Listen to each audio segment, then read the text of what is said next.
you're like most businesses, your processes have kind of evolved over time. You've figured out how to do things. You might have implemented a tool to help you do some tasks. You might have brought on team members to do various tasks for you. Everything just now is how it's come to be, and you may feel a little unsure about whether it's working the best it could be, whether it's costing you money it doesn't need to, and whether there's a better way to do things.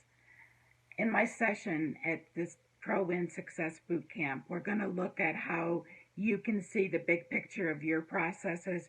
You can identify what's really going on and ways where you might want to tune things up to get better results. I'm looking forward to you joining me at the Pro Win Success Bootcamp.